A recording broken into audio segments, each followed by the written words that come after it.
आज मैं जिस टॉपिक पर आपसे बात करना चाह रहा हूँ वो है चरित्र। चरित्र नाम सुनते के साथ ही आपके दिमाग में बहुत सारी बातें आ जाती हैं, बहुत सारे व्यवहार आ जाएंगे। लेकिन मैं इसको अपने तरीके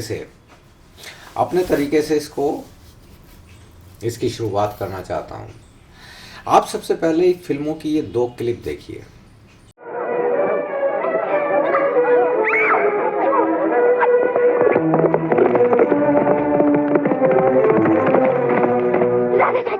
राधा जी मुझे बचाओ। रूपा को छोड़ दे, मैं तुझे जान से मार डालूंगी। तू मुझे नहीं मार सकती, तू मेरी माँ है। मैं एक औरत हूँ। मैं तेरा बेटा हूँ। रूपा सारे गांव की बेटी है, वो मेरी लाज है। बिरजू, मैं बेटा दे सकती हूँ, लाज नहीं दे सकती। तुम मार सकती है तो मार, मैं भी अपनी कसम नहीं तोड़ूंगा।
ये क्या है?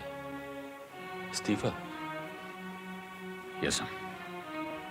विजय, तुम क्या समझते हो? अगर तुमने इस्तीफा दे दिया तो क्या कोई दूसरा ऑफिसर तुम्हारे पिता को गिरफ्तार नहीं करेगा? अगर मेरे पिता को ही गिरफ्तार करने की बात होती तो मैं ये इस्तीफा कभी नहीं देता सर।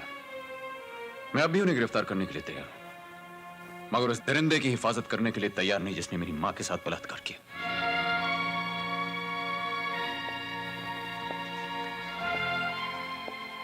उनका पति होने के नाते मेरे पिता ने 2 शैतानों से बदला तो ले लिया, अब मैं बेटा होने के नाते उस तीसरे से बदला लूंगा। डोंट बी अ फूल। एक जिम्मेदार ऑफिसर होकर ऐसी बातें करते हो? सच्चे पुलिस ऑफिसर को रिश्ते नातों से ड्यूटी ज्यादा प्यारी होती है, ये तुम खूब जानते हो। हाँ, मैं जानता हूं सर,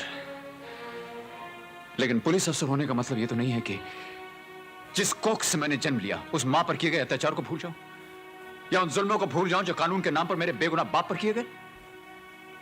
ये तो मेरे कोई नहीं, लेकिन इन्होंने मुझे सगे बेटे से भी ज्यादा प्यार दिया। माता और पिता दोनों का प्यार मिला मुझे, और मैंने इन्हें क्या दिया? ड्यूटी के नाम पे धोखा। औलाद तो माता पिता के मरने के बाद उनकी चिता को आग लगाती है सर। मैंने तो इस नेक इंसान को गिरफ्तार करके जीते जी इनके प्यार को जला दिया। नो सर, कानून की हिफाजत करने की बेवकूफी में पढ़कर मैं अपने आप को दुखी नहीं करना चाहता। You are wrong Vijay, absolutely wrong. किसी एक की गलती की वजह से सारे डिपार्टमेंट को बदनाम किया जाए, यह बात तो ठीक नहीं।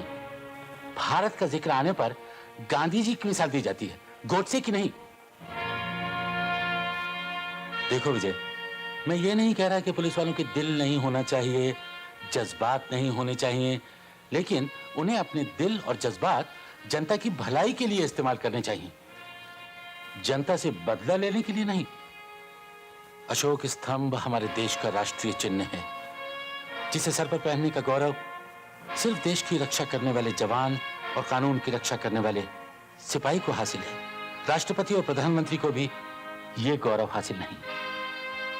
इस्तीफा देकर इस गौरव को कलंकित मत करो विजय, वरना तुम में और मरहूम एसपी साहब में क्या फर्क रह जाएगा। एक बार और सोच लो और फिर फैसला करो। तो आप सोच रहे होंगे कि ये फिल्म मदर इंडिया की क्लिप की दिखाने की क्या ज़रूरत थी। दरअसल इस फिल्म से और इस आखिरी क्लिप से हमें सीखने को मिलता है चरित्र। चरित्र एक बहुत बड़ी चीज होती है दोस्तों, चरित्र। अगर आप इस पूरी फिल्म को देखेंगे तो इस फिल्म में पाएंगे कि इस औरत ने पूरी जिंदगी भर दुख झेला और दुख देने वाला आदमी था ये सुखी लाला। ये सुखी लाला, इस सुखी लाला ने इनका घर छीन लिया, गहने छीन लिए, खेत छीन लिए, अनाज छीन लिए, इनके जीने का हर साधन इस सुखी लाला ने छीन लिया। तबाह कर दिया इस फैमिली को इसने। लेकिन बावजूद इसके इसने जब इसका बेटा बिरजू इस लाला की लड़की को उठाकर ले जा रहा था तो इसने अपने गांव की इज्जत के लिए, अपने समाज की इज्जत के लिए, इस देश की इज्जत के लिए अपने ही बेटे को गोली मार दी। किस लिए? इस गांव की इज्जत के लिए, इस समाज की इज्जत के लिए।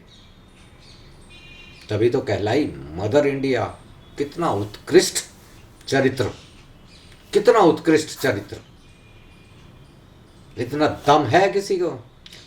आज हमसे कोई 10 रुपए एक्स्ट्रा ले तो 10 घंटे तक हमारे दिमाग में वो जो है ना फितूर रहता है कि यार उसने मुझसे 10 रुपए ले लिए, उसने फालतू ले लिए। और इसी तरीके से आप दूसरी क्लिप ले लीजिए। यहां पर एक पुलिस वाला है। ये पुलिस वाला एक अपराधी का पीछा कर रहा है और पीछा करते करते जब इसको ये मालूम होती है कि ये जो अपराधी है, दरअसल ये अपराधी नहीं है, ये बदला ले रहा है, और जो असली अपराधी है ये नेता है। ये वही नेता है जिसकी वजह से ये व्यक्ति अपराधी बना है और इसकी वजह से इसने ही इसकी बीवी की हत्या की थी और उसका बलात्कार किया था। और जो इसकी बीवी थी वो इस इंस्पेक्टर की मां थी। और उस वक्त में ये सोच लेता है कि नहीं करनी मुझे ऐसी कोई नौकरी। लेकिन तब कमिश्नर साहब समझा रहे हैं, चरित्र की बात कर रहे हैं, प्रोफेशनल कैरेक्टर की बात कर रहे हैं, बता रहे हैं उसको। और सबसे बड़ी बात ये कि जब कमिश्नर साहब समझाते हैं तो कहते हैं कि ये जो शेर का निशान है ना, प्रधानमंत्री और राष्ट्रपति को भी नसीब नहीं होता है। ये इतना मान सम्मान हमें मिलता है, हमें अपने कर्तव्य का पालन करना है।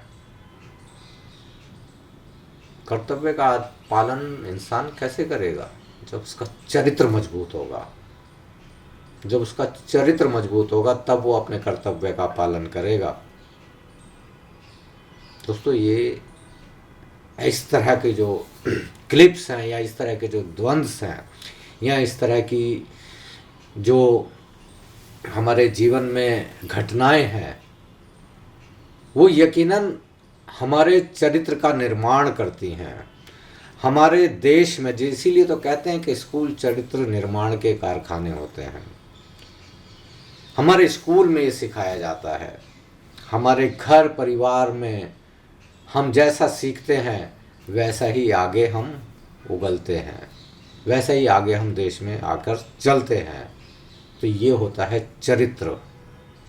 लेकिन आजकल क्या हो रहा है? अभी चरित्र,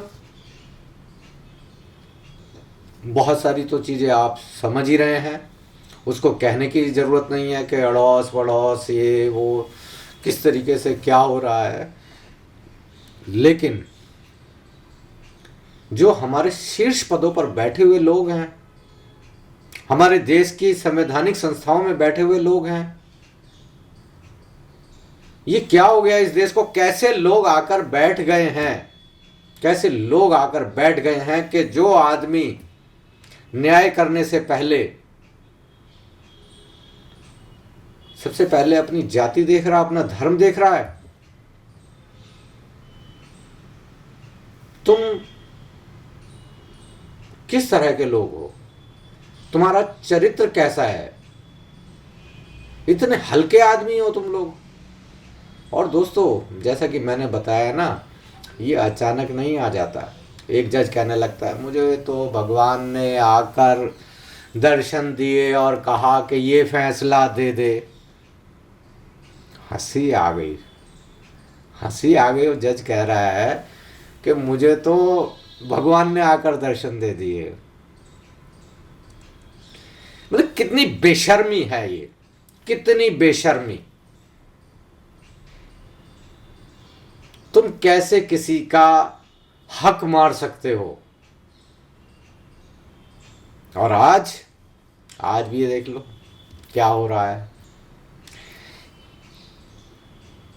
इसके अलावा आप देखिए, चलिए ये तो थोड़े से बड़े हो गए, नीचे आ जाइए, डीएम आ जाइए, एसपी आ जाइए। अरे तुमको जो नौकरी मिली है जनता की सेवा के लिए मिली है। तुम्हारा काम जनता की सेवा करना है। तुम जाति और धर्म के हिसाब से और किसी के कहने से अपना काम ही भूल गए।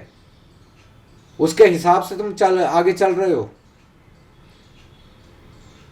किसी पर गोलियां बरसवा रहे हो, किसी को क्या कहते हैं जेल में बंद करवा रहे हो, किसी पे लाठियां बरसा रहे हो और अपने आप को महाराजा समझ रहे हो। मैं इस वीडियो के माध्यम से अपने सभी लोगों को मैं बता दूं, चाहे जो भी सुने इसको, कि ये जितने भी डीएम, एसपी या पुलिस या कोई भी किसी भी कार्यालय में कोई मौजूद है, ये भारत सरकार के मुलाजिम हैं। भारत सरकार ने इन्हें जनता की सेवा के लिए नियुक्त किया है। इसलिए आप इन्हें कभी भी राजा महाराजा ना समझें। ये जो चाहे नेता हो, एमपी हो, एमएलए हो, एमएलए बनते के साथ ही फिर तो उसके तो पर निकल आते हैं, वो तो वीआईपी बन जाता है। और ये कोई आज की बात नहीं है या एक बार की बात नहीं है, हमेशा से ऐसा होता आ रहा है।